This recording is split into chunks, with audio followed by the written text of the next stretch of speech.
Bueno, ya hemos visto esto, vamos a retomar estas diapositivas. ¿Qué es política? ¿De dónde viene la palabra polis? La palabra politeia, que podría traducirse como teoría de la ciudad. Politeia, que es lo más próximo a política. También polites, aquí tienen las palabras, ¿no? En griego, que es el origen de estos términos. Polites, por ejemplo, ciudadano. Claro, todos tienen la raíz polis, que es ciudad. Políticos, que es lo concerniente al Estado, ¿no? o a los ciudadanos. Esto ya hemos visto y, bueno, hemos visto también la diferencia entre filosofía política y teoría política. ¿De dónde viene la palabra teoría? Que es tal cual suena en griego, ¿no? Aquí fíjense, no sé si saben la grafía griega, ¿no? Aquí dice polis, aquí politeia, aquí políticos y aquí polites.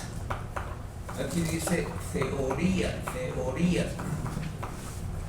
que es de donde viene teoría y que significa, como indico aquí, observar, estudiar, ver algo importante, ver algo solemne,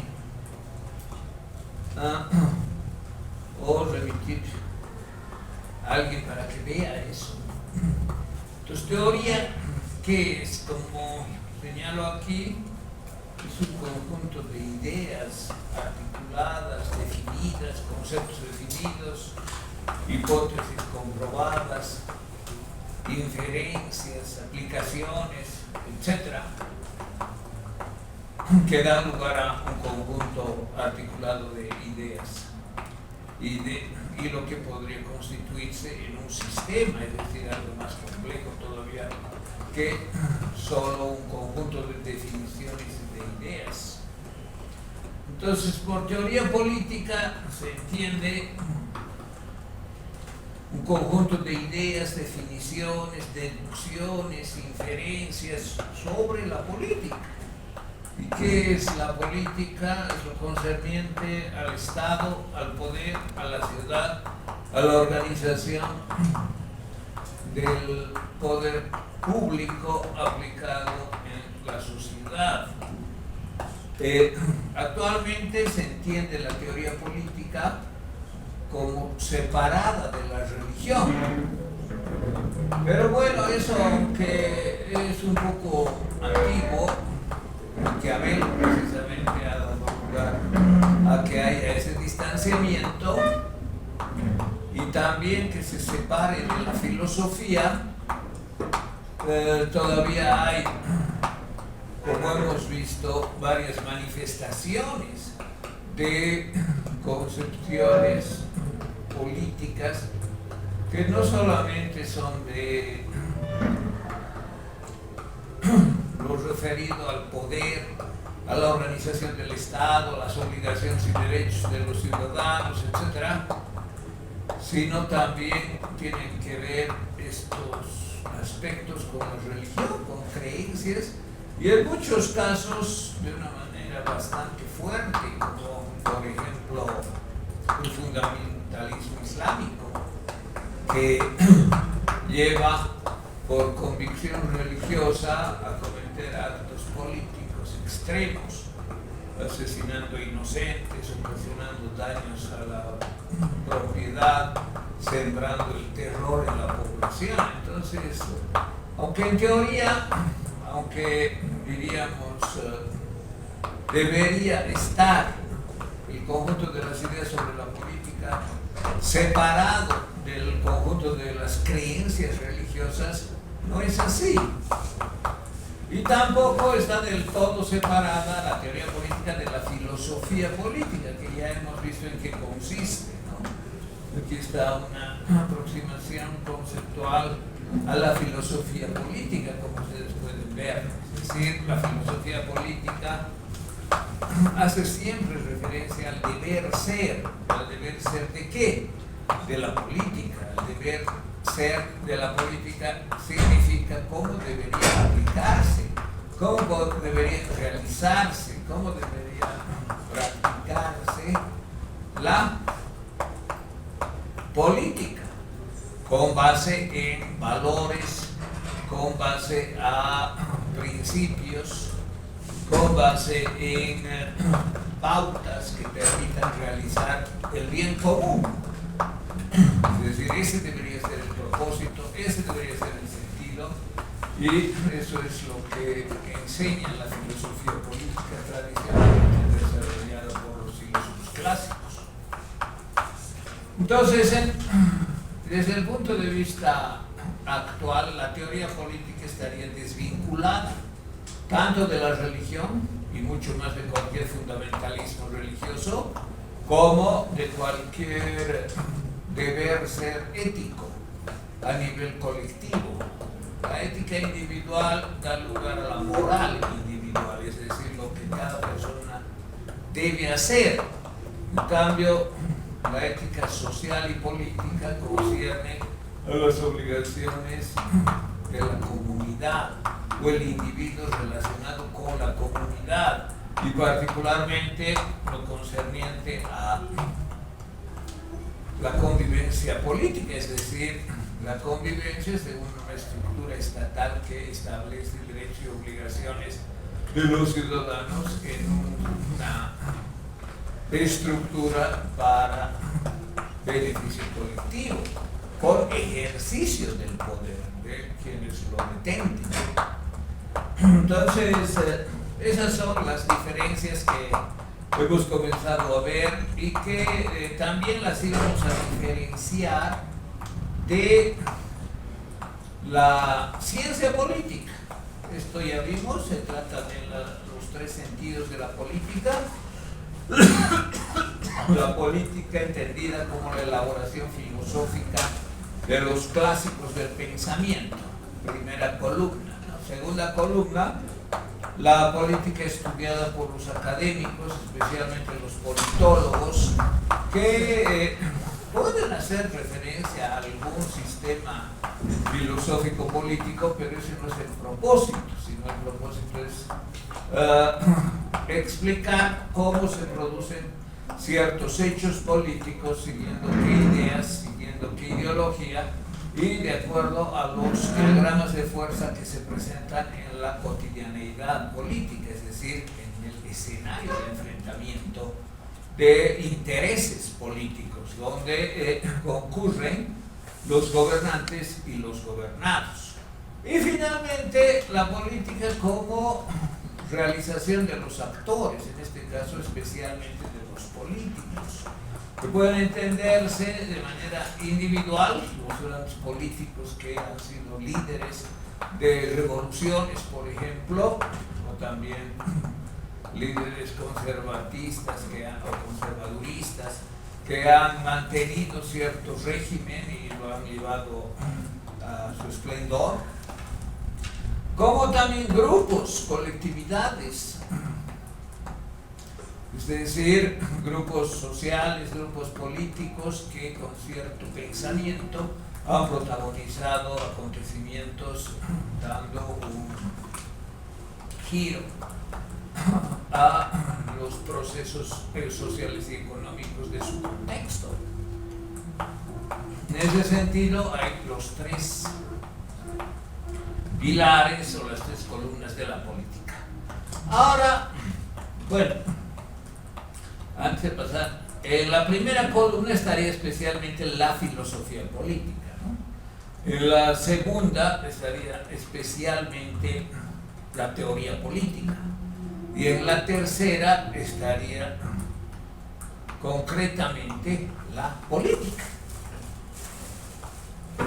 Entonces, filosofía política, teoría política y política. Bueno, continuamos. Vamos a ver ahora las diferencias entre ciencias políticas, ciencia política, gestión gubernamental, y después vamos a ver otras diapositivas que ya se acaban las de aquí. Voy a poner otras que se refieren a algunas disciplinas que estudian la política, que no son ni la filosofía ni la teoría política. Por ejemplo, me refiero a la antropología política o la historia política. No lo vamos a hacer de manera muy detenida, nos hemos detenido bastante en la religión, porque sin duda es un tema actual, un tema sumamente importante. Espero que hagan también comentarios de los puntos que hemos visto, y más si se trata de nuestro contexto, ¿no? Cómo ha sido la religión en nuestra sociedad desde antes de la llegada de los españoles. Les he enviado algunos libros, como también algunas grabaciones e incluso algunas películas, ¿no? Entonces eso, bueno, es recomendable que ustedes vean la película y escriban una página diciendo qué les ha parecido, ¿no? Qué les ha parecido la película, qué les ha parecido el comentario, la conferencia de un cura sobre las visiones jesuitas, y también algún comentario sobre los textos. Mandé una historia secreta de la conquista española, ¿no? Que tiene algunos datos interesantes. Entonces, si quieren profundizar esos temas, tienen material complementario. Aparte del Google Drive que ya les di, tiene también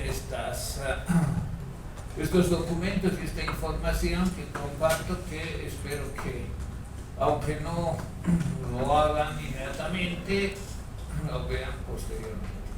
Bueno, veamos entonces las diferencias entre ciencias políticas y ciencia política. ¿Cuáles son las diferencias? Cuando hablamos de ciencias políticas podemos pensar una gran cantidad de disciplinas que se focalizan en la política. Les he hablado, ¿no? Por ejemplo, de la antropología política. ¿Qué estudia la antropología política? La forma peculiar como determinados grupos con ciertos rasgos étnicos propios, por ejemplo, bueno, estos grupos llamados primitivos, ¿no? Que especialmente en el siglo XX todavía eran estudiados con curiosidad. Hoy también se da, pero me parece que es menos esa ocupación, porque también son menos los grupos llamados primitivos o aborígenes o indígenas. Y bueno, están mucho más integrados o mucho más colonizados o mucho más influidos o mucho más, digamos, han emigrado de sus territorios locales, se han trasladado a las ciudades y han cambiado. Pero, por ejemplo,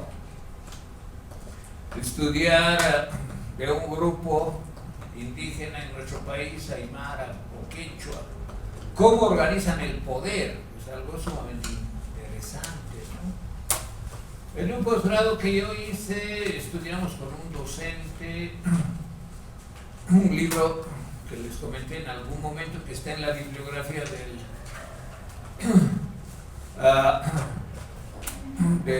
avance de las exposiciones. Roger Rasneik se llama el autor, y el libro se llama Los Curacuna de Yura. Curacuna quiere decir los curacas, ¿no? Una forma de plural en quechua es aumentar cuna. Entonces, los curacuna quiere decir los curacas. ¿Y qué es un curaca? Es un maicu, es una persona con autoridad, es una persona con poder político. Entonces, estudiar, por ejemplo, qué cargos políticos existen entre los Yura. Los Yura es un grupo étnico en Chuquisaca que no es muy antiguo. Su etnogénesis es reciente.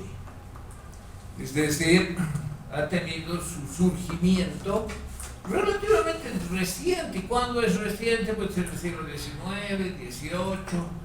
No es que proviene desde antes de la conquista, no es un grupo con una, diríamos, historia étnica prehispánica, ¿no? Ha aparecido en medio de la colonia, durante la República, etc. Entonces, estudiar cómo ese grupo se ha constituido, ha tomado influencias de los españoles, de la República, es interesante, es objeto de interés académico para analizar precisamente en qué medida incorpora aspectos propios del mundo andino prehispánico y también influencias del mundo hispánico, la colonia, e incluso de la República, cómo se rehace la organización, cómo se reconstituyen las relaciones entre los, en este caso, comunarios, ¿no? Y cómo se ejerce el poder, siempre en pareja, de manera complementaria, de acuerdo a una estructura vertical, etc. Entonces, y eso lo estudia Rasnaik en el siglo XX. Ese libro ha sido muy bueno para el estudio que yo realicé, para conocer este grupo. Probablemente hoy ya haya cambiado mucho y tal vez ya no existe, ¿no?, ese grupo. Eso también es probable. Y hoy digo siglo XXI, tercera década. Este estudio es de los años 70, 80 la publicación, que tampoco es en 2 meses que se hace un estudio así, ¿no? Son varios años. Y como les dije en alguna ocasión, tiene que haber una recepción del investigador que sea fiel y que permita un conocimiento fidedigno de lo que realmente creen, quieren y se organizan. Porque los grupos indígenas muy bien saben lo que los investigadores, especialmente los griegos, quieren escuchar. Es lo primero que les dicen, ¿no?, esperando siempre algo en retribución. Entonces, por ejemplo, esta perspectiva que se llama antropología política es una ciencia política, es decir, es una disciplina que permite comprender, que permite describir y establecer las características del ejercicio del poder, de la organización política, de la constitución de los estados de acuerdo a las características étnicas de una comunidad. Y eso, bueno, puede variar de una comunidad a otra o pueden ser rasgos comunes en varias comunidades. Hay que también establecer eso, ¿no?, comparativamente. Entonces, la antropología política estudia eso y es una ciencia, podemos decir, auxiliar de la política para entender también las posibilidades de ejercicio y organización del poder. Bueno, ¿qué otras ciencias políticas hay? Después de estas diapositivas vamos a ver otras, ¿no? Podemos señalar la sociología política, la economía política, la psicología política y otras más. En conjunto podemos comprender que, podemos establecer que estos estudios, estas teorías dentro de ciertas disciplinas, que se realizan según sus propios métodos, ¿no? Por ejemplo, la antropología política tiene algunos métodos que se reconocen como válidos. La investigación participante, por ejemplo, ¿en qué consiste? Yo, antropólogo político, no voy a solo leer los libros que ya existen, ¿no? Además tengo que ir al lugar donde está la pomada, ¿no? Es decir, donde se ejerce el poder, donde se organizan y viven los comunarios según su propia forma de entender la vida comunitaria. Y claro, no voy a ir a hacer entrevista, voy a grabar todo lo que pueda y después me voy. Tengo que seguir un proceso, volverme alguien aceptado por la comunidad y ante el que vale la pena ser fiel, ser locuaz, ser informante, como llama el antropólogo, ¿no? Y el informante, claro, también le permite acceder a otros que también le informan o que le muestran algo complementario. Entonces, el método participante, la búsqueda de informantes, la manera en que el antropólogo busca finalmente que lo acepten y que confíen en él de manera tal que le revelen sus, por decir así, secretos comunitarios, sus creencias más profundas, sus ritos, que le hagan partícipe de sus ritos, por ejemplo, es sumamente importante, ¿no? Que lo nombren algo, padrino, o sea, es sumamente importante para que el antropólogo pueda conocer de primera mano aspectos que usualmente no son develados por la propia comunidad o que permanecen latentes por diferentes razones, es decir, no se explicitan, a veces son secretos, a veces están ocultos, etc. Entonces, realizar los métodos de la disciplina, como puede ser la investigación participante, la búsqueda de informantes, la triangulación, que son métodos etnográficos, incluso el método se llama así, ¿no? Método etnográfico, con focalización en aspectos políticos, es sumamente conveniente para el desarrollo, por ejemplo, de la antropología política, pero de otras ciencias que ayudan a comprender lo político, habrá también otros métodos, por ejemplo, de la economía política, de la historia política, de la psicología política, y todo esto es útil para comprender, conocer, explicarse la realidad, ¿no? Es decir, tener una aproximación étnico-antropológica de cómo una comunidad ejerce el poder y cómo ha devenido hasta lo que es en un momento determinado, es sumamente provechoso desde el punto de vista académico para explicar lo que puede pasar. ¿Qué pasaría, por ejemplo, si a esas personas se las fuerza a integrarse a la ciudad? Sería pues algo calamitoso, ¿no? Desde el punto de vista de los derechos culturales, etc. Pero también hay que ver qué de democrático, por ejemplo, tiene su sistema político, su organización política. Tal vez tiene aspectos incluso más valiosos que las prácticas más occidentales, por ejemplo. Entonces, estos conocimientos sirven para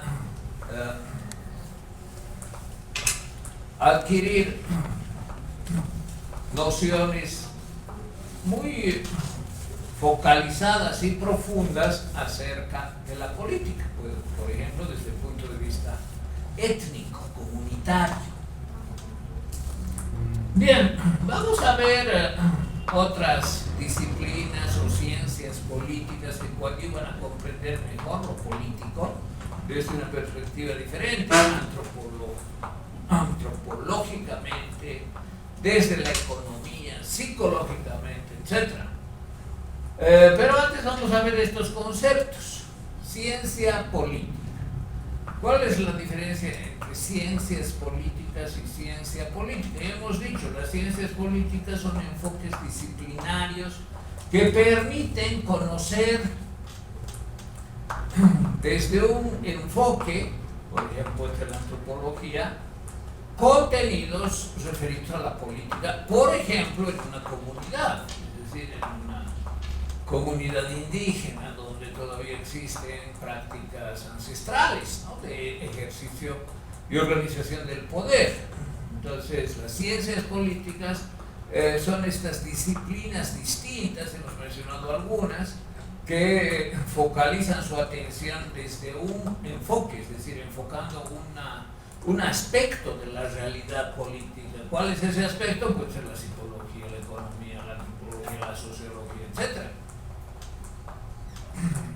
Y en ese sentido, ¿qué es la ciencia política en singular? No en plural, las ciencias políticas. La ciencia política es más estricta desde el punto de vista que es solo teoría sobre la política. El eje central de la ciencia política es hacer teoría política. Y haciendo teoría política se explica cómo se dan los hechos políticos. La tercera columna que señalábamos antes, ¿no? Es decir, cuáles son las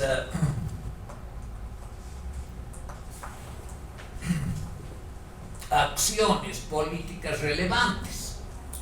Bueno, puede ser una revolución, puede ser un cambio de gobierno, puede ser una manifestación social muy grande, con repercusiones también importantes, puede ser una guerra y muchos otros acontecimientos con distintos actores, porque hemos visto como la tercera columna, ¿no? Aquí en este diagrama, en esta diapositiva, la política protagonizada por los actores. Y lo que los politólogos explican de cómo y por qué ha pasado eso, con conceptos teóricos, por supuesto, ¿no? Y esos conceptos pueden provenir de distinto origen filosófico, pueden ser marxistas, por ejemplo, o no, pueden ser otros conceptos. Lo que hacen los politólogos al explicar o al tratar de explicar cómo y por qué sucedió algo o está sucediendo algo es la teoría política que constituye el núcleo, por decir así, de la ciencia política. Es decir, la ciencia política es el desarrollo teórico que permite explicar cómo y por qué suceden ciertos hechos políticos protagonizados por actores. Ahora, ¿qué es un hecho político? Es un conjunto de acontecimientos o un acontecimiento en concreto que permite redefinir las relaciones de poder entre las personas que conviven en un escenario.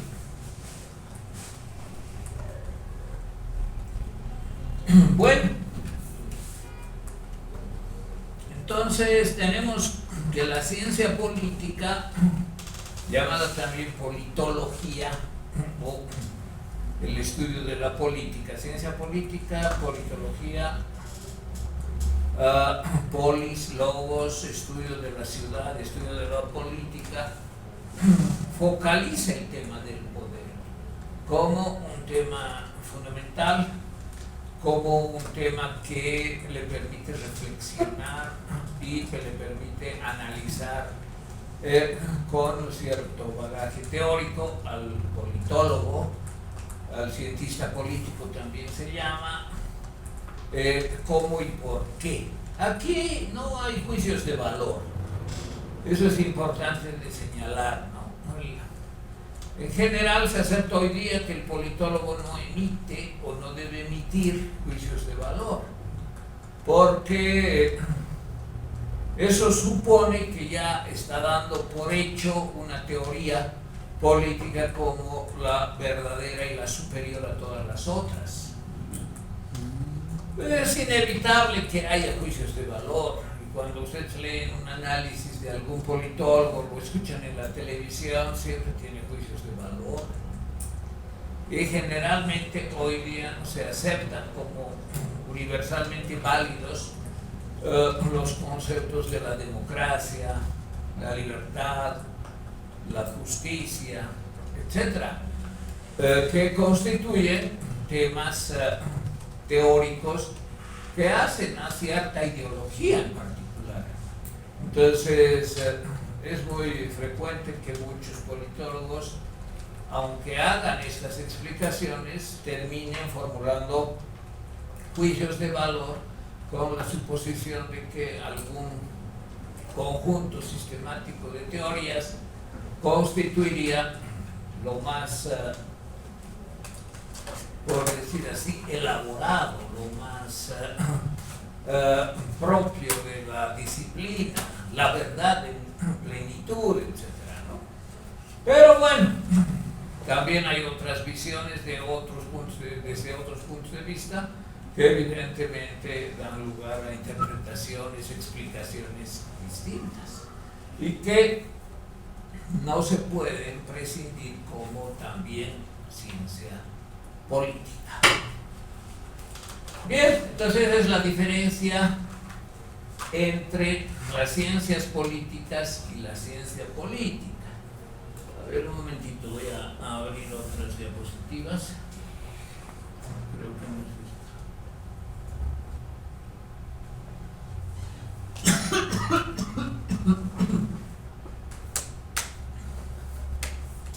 sí, aquí está. Estas son las ciencias políticas. Les voy a enviar también diapositivas que no incluí en ese grupo para que tengan todas de diapositivas, o tal vez les envíe como un documento diferente.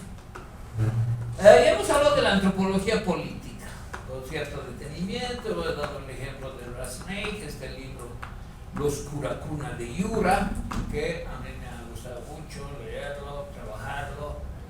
Y claro, al final he terminado conociendo con bastante detalle la política entre los Yura, ¿no? Cómo se da, cómo se organiza, los cargos, tiene una cantidad enorme de cargos públicos, es decir, de cargos políticos en la comunidad, para beneficio de la comunidad, siguen ciertos principios de la lógica andina, la complementariedad de género, por ejemplo. El otro principio muy importante es el rotativo, ¿no? Es decir, el poder no puede ser acaparado por alguien, menos por un chulla, es decir, uno sin pareja. Tienen que ser parejas rotatorias, ¿no? Que rotan, ¿sí? ¿Cómo se llama la etnia nuevamente? Yura. Yura. Y-U-R-A. Yura. Entonces, ver esas características de los Yura es sumamente interesante, aunque no sea un pueblo prehispánico, aunque tenga una etnogénesis relativamente reciente y aunque haya tenido influencia de unos y de otros, ¿no? De otros pueblos quechuas de Chuquisaca, tuvieron una fuerte influencia de otros pueblos quechuas, de estos que tienen los tejidos jalca, por ejemplo, seguramente les conocen, ¿no? Entonces, conocer con más o menos detalle el producto de un trabajo de 2 décadas, una década, de un investigador que ha tratado un tema profundamente, es pues sumamente no solo interesante, sino ilustrativo. Ahora, siempre hay que tener en cuenta que estas organizaciones no son eternas, no son inamovibles, se reconstituyen, se rehacen, se modifican de acuerdo al transcurrir del tiempo, es decir, de acuerdo al contexto histórico en el que las comunidades se estructuran. A ver, voy a anotar aquí para que no quede dudas si a alguien le interesa. Está en el sílabo, ¿no? Roger es el nombre, el apellido es Rasnake y es los Curacuna de Curacuna, quiere decir, como les he dicho, plural de curata, curacuna. Yura es la comunidad. Entonces, por decir así, las autoridades tradicionales nativas de los yuras, eso podría entenderse, curacuna, ¿no? Eso está en quechua y quiere decir los cargos de autoridad política. Bueno, eso es sobre la antropología política, muy interesante. Ahora, los antropólogos también valoran mucho lo que se llama la etnohistoria.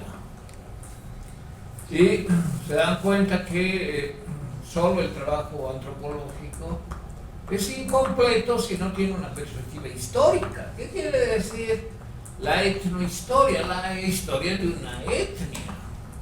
¿Y qué es una etnia? Bueno, un grupo cultural con sus características propias que pese a los cambios mantiene algo mantiene de, no sé, desde dos, 3 siglos, o desde su origen, desde que se ha constituido como tal. Entonces, no es suficiente el enfoque antropológico de la política, sino también se requiere el enfoque histórico. Y por eso algunos antropólogos también son historiadores o se dedican con bastante asiduidad a la historia. ¿Qué significa desarrollar la historia política?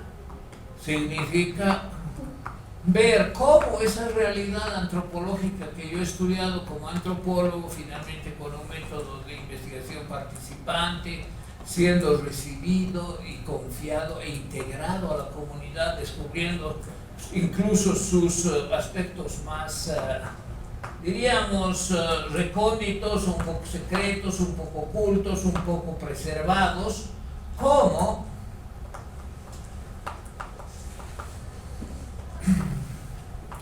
esa realidad la explico como proveniente de un largo proceso. Y hay ciertos conceptos, ¿no? Por ejemplo, el concepto de historia de la larga duración de la Escuela de los Anales de Francia son útiles. ¿Qué es la historia política? La visión de la política en la larga duración, según este enfoque, por ejemplo, que señala cómo esta realidad actual, bueno, cuando yo he investigado, digamos los años 80, ha llegado a ser lo que es. Y para eso tomó nota desde el origen de la etnia, ¿no? Es decir, cuando comenzó esta etnia a llamarse Yura, ¿qué significa Yura? ¿A qué se opone? Una característica fundamental de la identidad étnica es a quién se opone. O dicho de otra manera, a quién nos oponemos nosotros. Nosotros somos una etnia, entonces nos oponemos a los de literatura, por decir algo. Esos de literatura, entonces comienza una desvaloración de los otros y una autovaloración de nosotros mismos. U otra universidad, la UPEA, esos de la UPEA. Entonces, una característica identitaria significativa es crear los rasgos diferenciadores de nosotros mismos comparados con los otros. Fíjense, y eso puede variar, finalmente nos integramos y somos del mismo sistema. Al principio no era así, por ejemplo, los que sabemos, cuando se creó la UPEA, creo que era el año 92, no estoy muy seguro, ya hace 30 años por lo menos, la UPSA no la reconocía.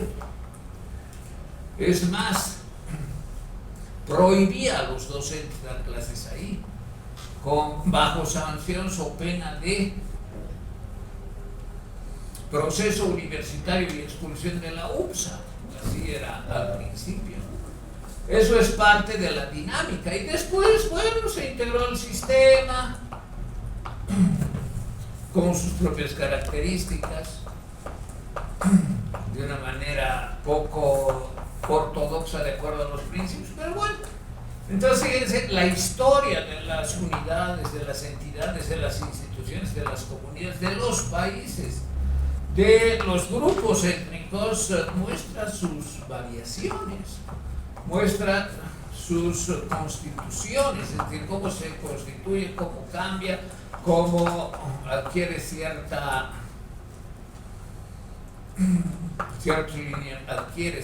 lineamientos estatutarios, etcétera, etcétera, jurídicos. Entonces, ver esta historia política es conveniente. Como ver también cómo se transforma la política, ¿no? Del ejercicio democrático de un grupo de guerrilleros que lograron la revolución, termina, por ejemplo, en una autocracia. Eso es lo que ha pasado en Nicaragua, ¿no? Ortega era parte de un conjunto de dirigentes que hicieron la revolución sandinista en los años 70, 80. Y cuando llegaron al gobierno, era una dirección colegiada. Una dirección colegiada con ciertas características democráticas termina siendo un gobierno autocrático como el que ahora se ve, con sus decisiones. Entonces, ver la historia política es siempre conveniente para explicar cómo algo ha devenido y ha llegado a ser lo que es en algún momento. ¿Cómo es posible que ahora un autócrata como Daniel Ortega, co-gobernando con su mujer, esto parece una dinastía, fíjense, parece la Edad Media, como la vicepresidente realiza todo lo que realiza, como quitar la nacionalidad a casi 300 personas, alrededor de 300. La nacionalidad es un derecho humano reconocido por todos los países. No se puede quitar ni otorgar de una manera arbitraria. Aunque claro, hace toda la simulación de seguir el proceso legal, ¿no? Bueno, entonces fíjense, la historia política muestra los cambios, el ejercicio del poder, los actores y el protagonismo de ellos para llevar adelante procesos, etc. Entonces, la historia política sirve también a la antropología política, y la historia, al final, como etnohistoria, permite comprender cómo ciertas visiones de la política en el interior de la comunidad se han constituido hasta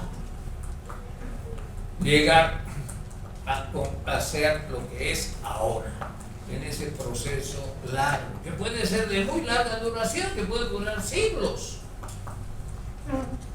Esa es la visión, por ejemplo, de la Escuela de los Anales, de esta escuela francesa de extraordinarios historiadores, ¿no? Como Fernand Braudel, como Marc Bloch, que tienen esa concepción de sumergirse en las profundidades del imaginario colectivo. ¿Qué siente esta comunidad? Y no es solamente una comunidad de salvajes, sino también pueden ser las ciudades. ¿Qué siente la clase media en Bolivia hoy día? ¿Y de dónde vienen esos sentimientos, esas creencias, esas adscripciones de identidad? ¿O qué sienten, por ejemplo, los salteños en cuanto a la política? Gente, en la mayoría de los casos, migrante del campo a la ciudad y que ha comenzado a vivir en condiciones realmente deplorables, con muchas necesidades. Y hoy día ha cambiado bastante. Fíjense. Entonces, conocer la historia, hacer una constelación de aspectos subjetivos, simbólicos, que hacen a la identidad de los grupos, incluso de los países, es un trabajo sumamente interesante que puede focalizar de manera muy provechosa el aspecto político. Por ejemplo, en el Alto la población acepta de una manera natural, por decir así, un liderazgo totalitario, ¿sí o no? Fíjense, ese es un cuestionamiento interesante. El imaginario andino autoriza el ejercicio totalitario del poder, es decir, yo soy el jefe y aquí a todos hacen lo que yo digo y el que no, que le cueste, ¿no? Vamos a reprimirlo, aplastarlo y eliminarlo.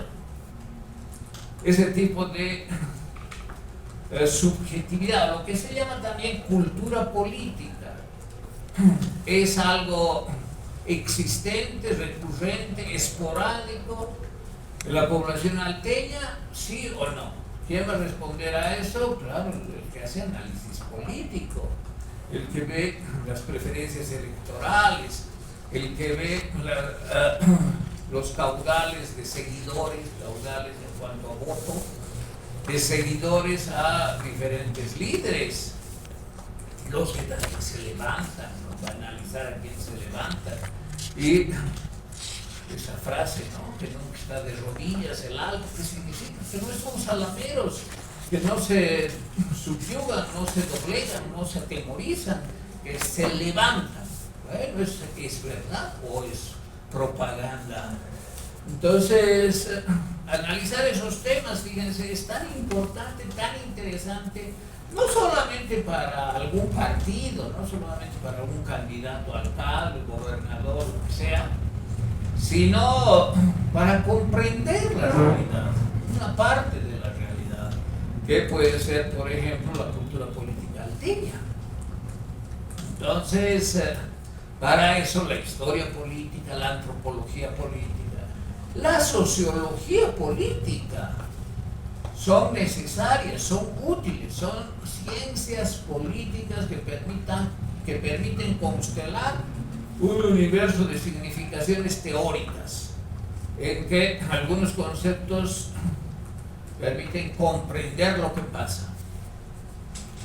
La sociología política, aquí está la etnología, que está vinculada a la antropología, ya hemos hablado.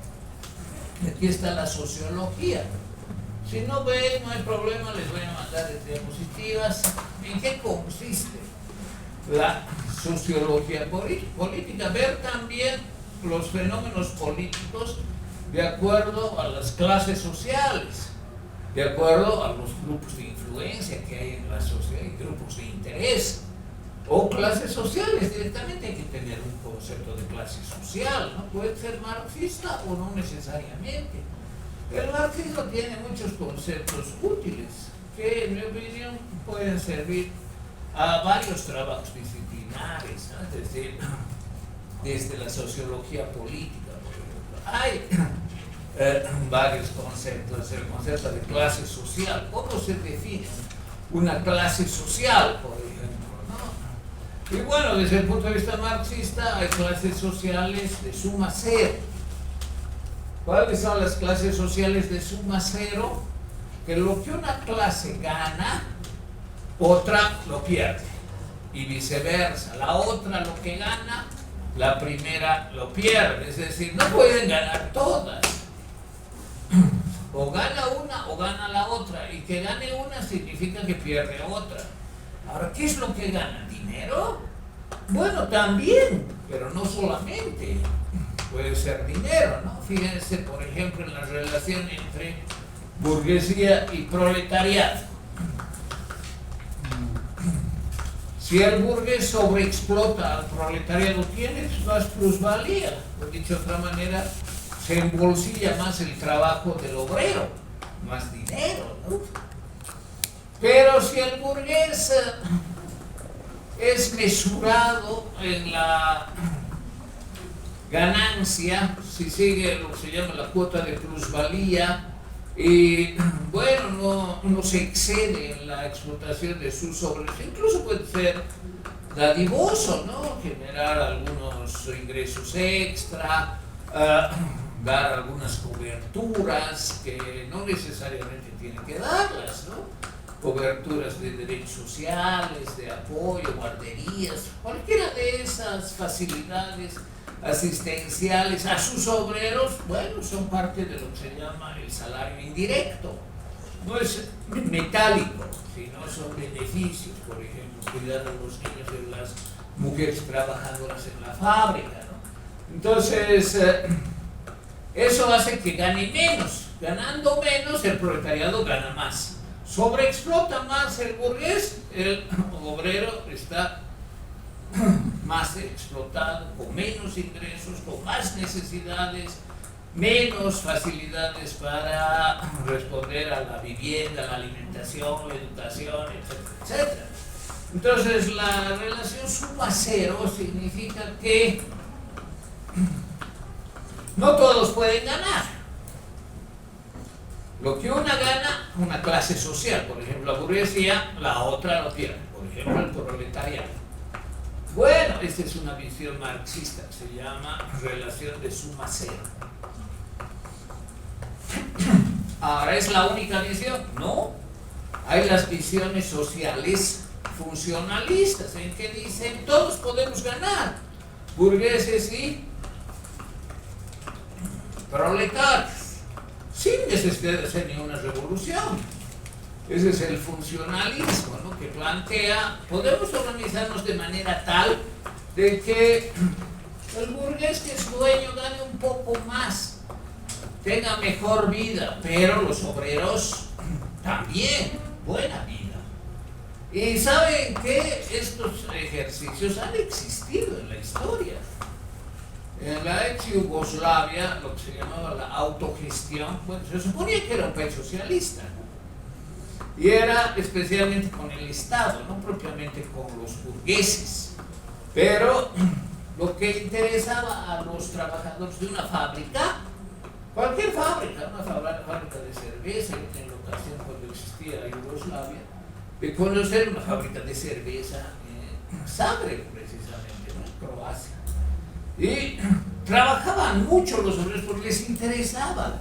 Querían ganar más, querían producir más, querían trabajar incluso más horas, porque lo que producían volvía a ellos. No todo, obviamente. Una parte se quedaba para el Estado, para Joseph, todos sus tipos. Pero había esa llamada autogestión, que consistía en que ellos mismos se organicen y dicen y digan, esto vamos a hacerlo así para tener mayor productividad, para que trabajemos menos y produzcamos más, y lo hacían muy bien.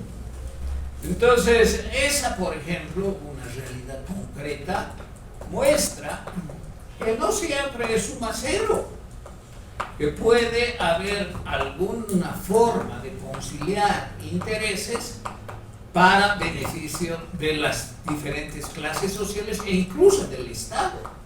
El Estado en los sistemas socialistas, claro, funciona como el patrón, ¿no? Es decir, él asume toda la plusvalía, es decir, la consume, y bueno, da algo a los obreros, ¿no? Y claro, se supone que dan mucho más que lo que daría un burgués. Pero bueno, al margen de esas diferencias, fíjense lo que el enfoque sociológico político puede establecer, de acuerdo a la perspectiva política que se tenga, ¿no? En general, quienes defienden el sistema capitalista aceptan que puede haber una conciliación de intereses, no en el sentido de que ya ahora todos nos queremos, ¿no?, sino en el sentido de, bueno, el Estado va a regular, por ejemplo, las ganancias de las empresas. ¿Y cómo regula? El principal medio de regulación de la ganancia de las empresas es por los impuestos. Por eso es tan importante que el Estado sea transparente, que el Estado obtenga la mayor cantidad de recursos financieros de las empresas que tienen mayor plusvalía, mayor tasa de ganancia, que además son en muchos casos empresas transnacionales, enormes, con enormes ganancias también. Pero resulta que el Estado es un hato de corruptos y los sistemas impositivos no se cumplen y las coimas llueven para que no se sancione a los evasores. Entonces, claro, resulta que los más perjudicados son los obreros. El Estado con sus funcionarios corruptos enriquece los funcionarios y las empresas también.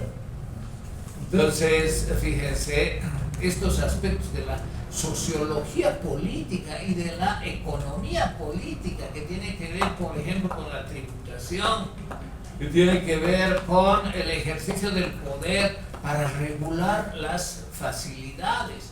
Y claro, también hay situaciones imprevistas. ¿Cuáles son? Por ejemplo, 1 millón de migrantes que vienen del país vecino que está en guerra, al que vamos a atender. Pero hay que atender. ¿Es una obligación que los atendamos? No, pero lo vamos a hacer. Entonces, ¿con qué recursos atiende el Estado? Fíjense, esto tiene que ver también con la economía, con la sociología, con las relaciones internacionales, políticas internacionales, y establecer, por ejemplo, políticas de Estado en un escenario de guerra para apoyar, colaborar a los migrantes que se cobijan en un país que no está en guerra.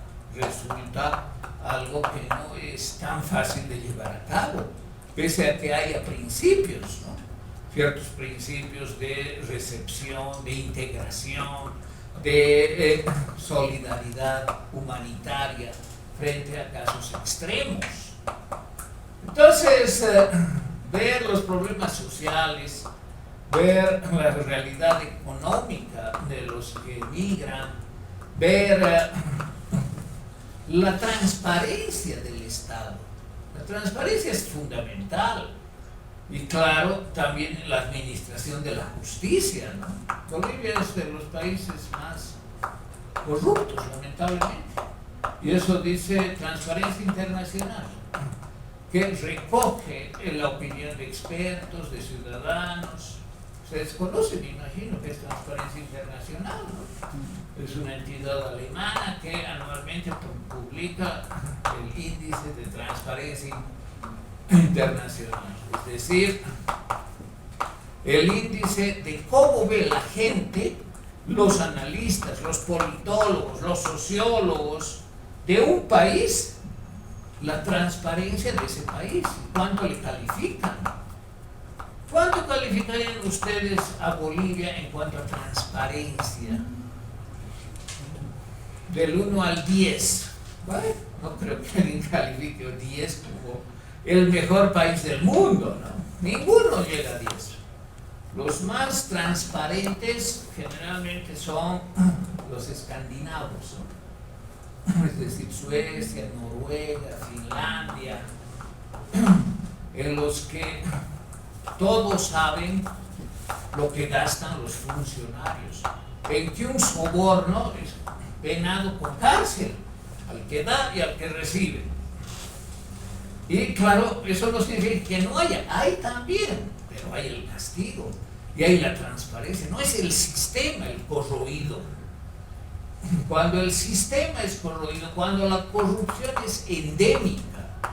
¿Qué significa que sea endémica? Que está en todas partes, que ha surgido con su propia dinámica en este país y que no hay modo de detenerla. Esa es la peor, la corrupción endémica. Todo esto está muy bien estudiado por los politólogos, fíjense, que tiene que ver con la teoría política, con la sociología política, la economía política. Uno de los más importantes y clásicos se llama Robert Klitgaard, que también está en el sílabus, ¿no?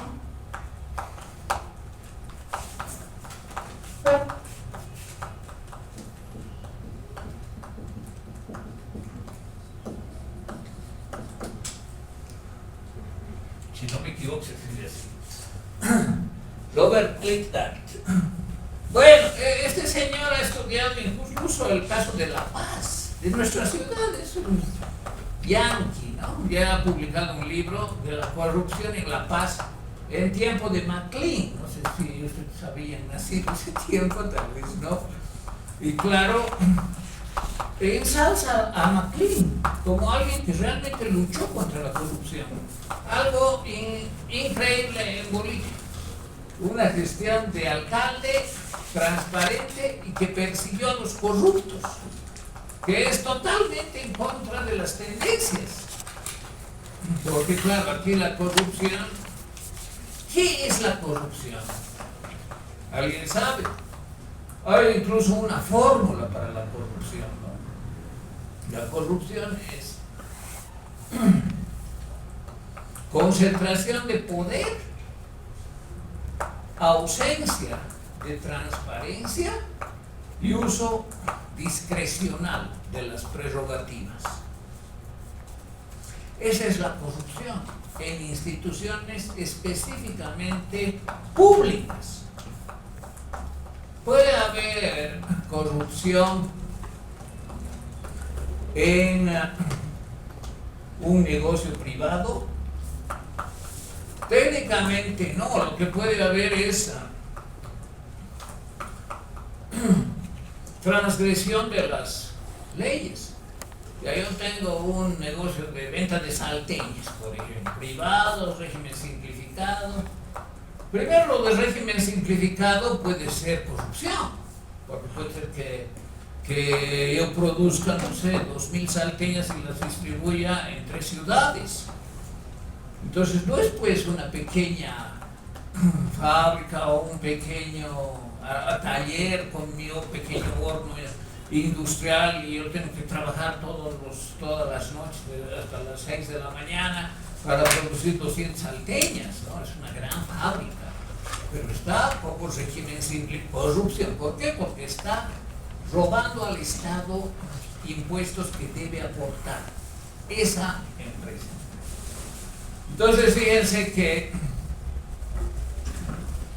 puede haber incluso de entidades que evaden impuestos, corrupción, en la medida que evaden.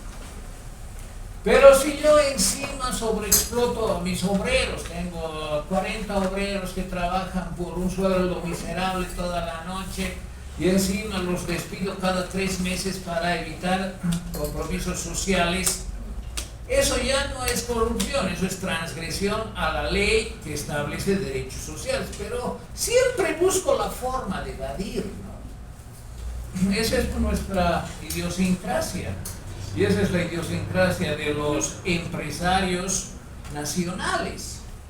En lugar de respetar las leyes, los procedimientos, busca la manera de torcerlas, de no cumplirlas, de obtener mayor ganancia, de explotar más a los obreros para mayor beneficio financiero, mayor plusvalía, mayor ganancia o lo que fuera.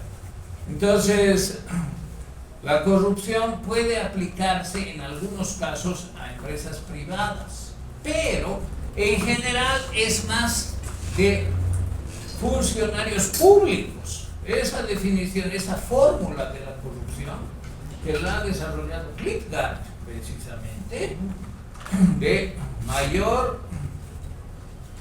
discrecionalidad, menor transparencia y abuso de las estructuras de poder que existen, reconocidas, que también puede convertirse en transgresión, se aplica especialmente al ámbito público.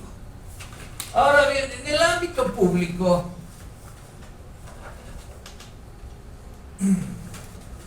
puede haber pues lo que se llama, por ejemplo, corrupción de uña negra. ¿Cuál es la corrupción de uña negra? Yo tengo mi auto, me pasé en la luz roja, al varita o al policía le doy 20 bolivianos. Esa es la última vez, pues, esto te voy a reconocer, ¿no? Esa es la corrupción de uña negra, que es el corruptor y el corrupto, los dos bien son responsables, el que da y el que recibe. Pero es pequeñito, no afecta nada, además, pobre policía, ¿no? ¿Cuánto gana? Está todo el tiempo viendo que alguien transgreda. ¿Para qué? Para que le dé coima. Es así de triste, ¿no? La vida institucional de algunos sectores, de un sector profesional, ya se llama socioprofesional, tener que vivir para ser coimeado. Es una vergüenza en un país que los que se supone que cuidan el orden, que debe ser ejemplo de transparencia y de integridad ciudadana, resguardando de los delincuentes, sean otros delincuentes. Y bueno, esa es la más pequeña por el monto, la de uña negra.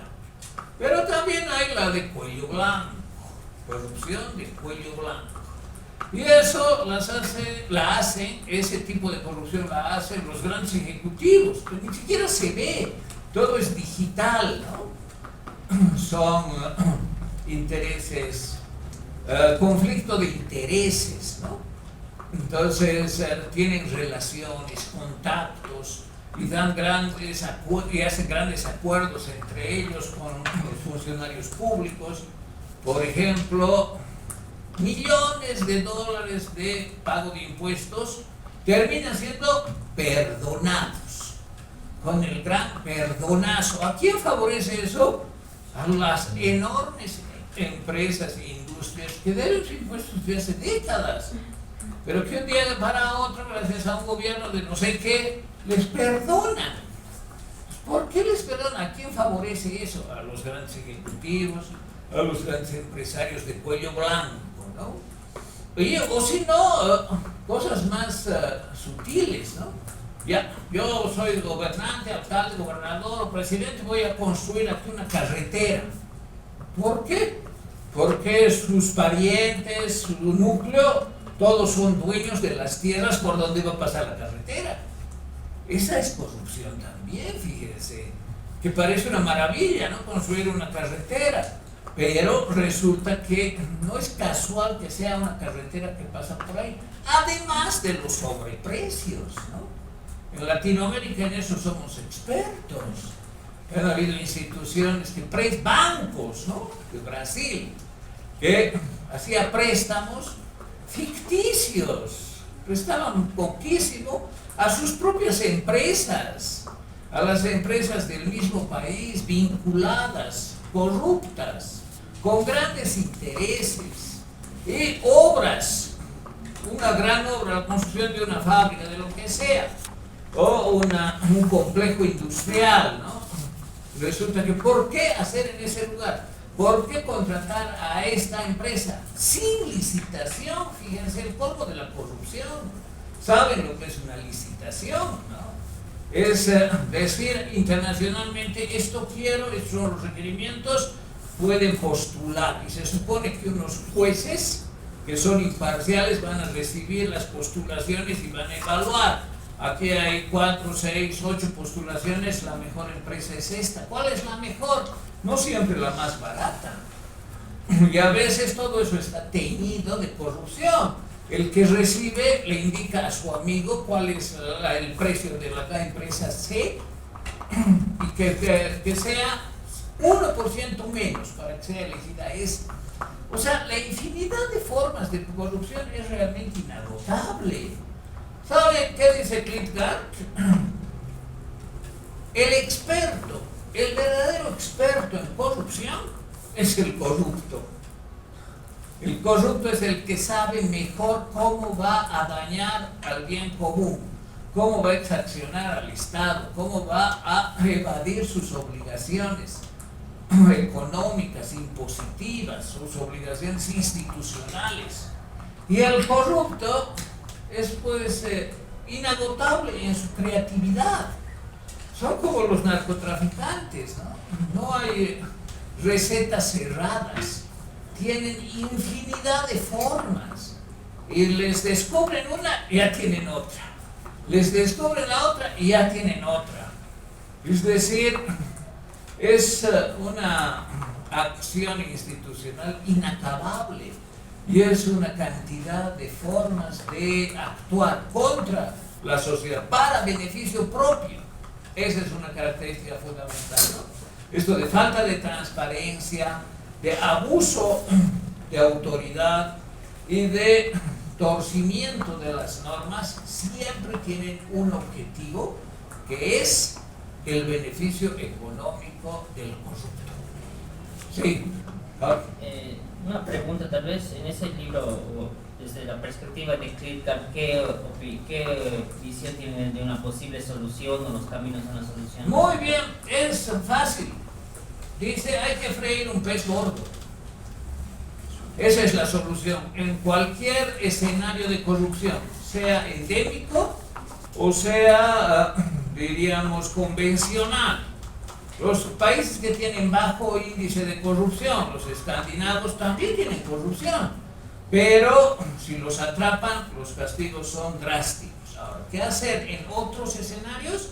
Hay que freír un pez gordo, eso dice, ¿no? Por ejemplo, la mafia en Chicago, Al Capone, al final terminó frito, ¿no? Terminó en la cárcel. ¿Por qué? Por evasión de impuestos, pero terminó en la cárcel. Entonces, si un pez gordo termina en la cárcel, los otros corruptos pequeños ya no son tan valientes para hacer sus actos de corrupción, porque saben que al grande, al pez más gordo, este Estado lo ha frito. Es decir, lo metió en la cárcel, le ha dado 30 años, cadena perpetua, le ha expropiado todo lo que tenía y no ha podido hacer lo que quería. Por ejemplo, a Escobar le han hecho eso, ¿no? ¿Ha disminuido el narcotráfico? Sí. De la cantidad de droga que producía y exportaba a Estados Unidos especialmente, ha disminuido, pues. ¿Ha desaparecido? No, pero ha disminuido. Entonces, freír un pez gordo es lo mejor que puede hacer el Estado si quiere empezar a combatir sistemáticamente. Pero para eso se necesita que el Estado sea limpio. ¿Qué pasa si el Estado está lleno de otros corruptos que reciben dinero, coimas para hacerse de la vista gorda, para dejar que aviones cargados de droga despeguen, aterricen cargados de dólares, etcétera? Es decir, si es un Estado teñido, cruzado, contaminado, por ejemplo, por el narcotráfico, es difícil que luche, que fría un pez gordo, aunque sepa quién es, aunque pueda detenerlo, aunque pueda encarcelarlo. Entonces, depende de la administración de la justicia, depende de la transparencia, depende de lo que las autoridades, no solamente jurídicas, policiales, etcétera, hagan. Depende de la penetración de instituciones internacionales que ayuden a combatir la droga. Si se niega a eso, claro, pues yo que tengo poder, voy a recibir coimas millonarias y voy a dejar que siga. Entonces, no es la única solución, pero es la más conveniente y especialmente en escenarios de corrupción endémica. Hay varios análisis, ¿no? Por ejemplo, uno de los gobiernos más corruptos en Latinoamérica ha sido el de Pinochet. Pinochet era el colmo. Todos sus parientes eran millonarios otorgándoles tierras. Entonces, desde el gobierno les otorgó a sus parientes, incluso lejanos, tierras en todas partes. Y él decidía hacer caminos, ¿no? Claro. Fíjense, ese es un negocio redondo. Les regalan tierras, pero es un lugar tan lejos, ¿no? Pero el mismo gobierno hace la carretera y eso se duplica, se quintuplica, se multiplica por 100 el valor de un lugar inaccesible que de pronto es totalmente accesible para la ganadería, para la agricultura, para el turismo, para lo que sea. Y esa es solo una muestra.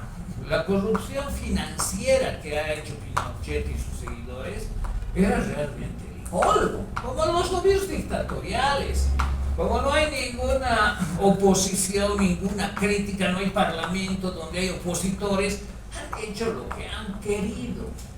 En cuanto a apropiarse, aquí García Meza era el colmo. Hasta las piedras preciosas se las ha robado. Se ha robado vidrios, rayos, o sea, ya parecía que nada estaba fuera del robo de García Meza. Entonces, fíjense que esto es realmente un problema universal. Pero claro, hay países donde no hay límites, donde la justicia está totalmente corroída, donde los fiscales, los jueces están comprados, que además son elegidos por los mismos corruptos y entran en convivencia siempre. Entonces, estudiar estos temas tiene sentido. Sociología política, historia política y teoría política, politología. ¿Sí? ¿Qué querías decir tú? Adelante. Sí, quería preguntar si es que el caso de Salvador es uno que podríamos tomar como ejemplo, en donde se ha agarrado un montón de pandilleros, se los han cortado y pues la corrupción ha bajado de manera drástica. Claro, es así, ¿no? Una solución de Bukele a un problema social grave, la cantidad de pandilleros. Ahora, algunos pueden criticar, no hay problema, ¿no? Desde el punto de vista de los derechos humanos, desde el punto de vista de el trato humanitario. A mí me parece que no es un pez gordo, son muchos peces pequeños, ¿no? Que los ha frito y los ha condenado, y eso es un ejemplo de escarmiento. Pero el escarmiento es real, pues, a delincuentes. No se trata del opositor político meterlo a la cárcel. Esa es otra corrupción. Tiene que ser el delincuente de verdad, del narcotráfico de verdad, que haya pruebas de que es un narcotraficante, de que es un asesino, de que es un pandillero, no el opositor, ¿sí? ¿Cuáles son las raíces de la corrupción? Porque a veces se habla de que los países pobres son los más corruptos, pero también vemos que en países desarrollados hay corrupción y mucho más en grandes cantidades. ¿Qué dice la política? Los estudios politológicos establecen que la corrupción ha existido desde que existe la política.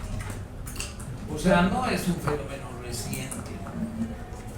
Porque, digamos, el emperador que decide aumentar su riqueza, por ejemplo, casando su hija con un príncipe, parece legítimo, ¿no? Pero es simplemente un medio de aumentar su poder. Y eso estamos hablando de un rey. ¿Qué pasa antes? O sea, ¿qué es la corrupción? Transgredir las normas. Y si hay normas para la sociedad que el gobernante las incumple, es un corrupto. Y lo hace para beneficio propio, es un corrupto. Y si lo hace sin transparencia, es un corrupto. Cuando el gobernante quiere ocultar algo, ya hay que dudar de su transparencia. Es un corrupto muy probablemente, hay que seguir investigando. Ahora, los países desarrollados y ricos, yo no pienso que tengan mayor corrupción. Lo del índice de transparencia internacional se llama encuesta de opinión. No es pues a 10 personas que te preguntan en Suecia, ¿cómo ven ustedes a su país? ¿Corrupto, muy corrupto, el peor corrupto? Y hay una evaluación sobre 10 puntos. No, hacen varias preguntas, entrevistas, expertos, analizan casos y establecen de manera objetiva, relativamente, ¿no?, qué tipo de corrupción hay, qué se hace contra la corrupción y cómo actúa el gobierno. Y eso, claro, estos gobiernos tienden a ser cada vez más transparentes, tienden a ser cada vez más, diríamos, férreos con los corruptos. En Alemania hace algunos años han destituido a una ministra porque ha plagiado su tesis de licenciatura. ¿Sabían eso? Eso es también una forma de corrupción. Es decir, yo tengo este título de haber hecho una tesis plagiada. No es una corrupción usual, ¿no?, pero es también corrupción porque está ganando dinero como ministra. Y para ser ministra en ese país se necesita tener un doctorado. No es como aquí cualquier campesino puede ser presidente. Entonces, se necesita tener título para ser incluso profesor de secundaria. En Alemania se necesita tener título de doctor para ser profesor de secundaria, fíjense. No estoy hablando de la universidad, etc. Entonces, no se puede comparar. ¿Y cómo cae la justicia? Al final les cae. En Latinoamérica, ¿a quiénes ha caído? ¿Cuántos corruptos han sufrido sanciones por ser corruptos? ¿Cuántos? Realmente es el porcentaje mínimo. Entonces no se puede comparar. Ahora, que Estados Unidos, por ejemplo, sea corrupto con la droga, puede ser, ¿no? Puede ser que haya mafias dentro de la DEA, etcétera, en connivencia, pero bueno, por lo menos hacen algo que combate el tráfico, y no solamente el tráfico de drogas, sino todos todos los otros actos de delincuencia. Vamos terminados el tema, vamos a seguir. Gracias por su participación. Nos vemos el día miércoles.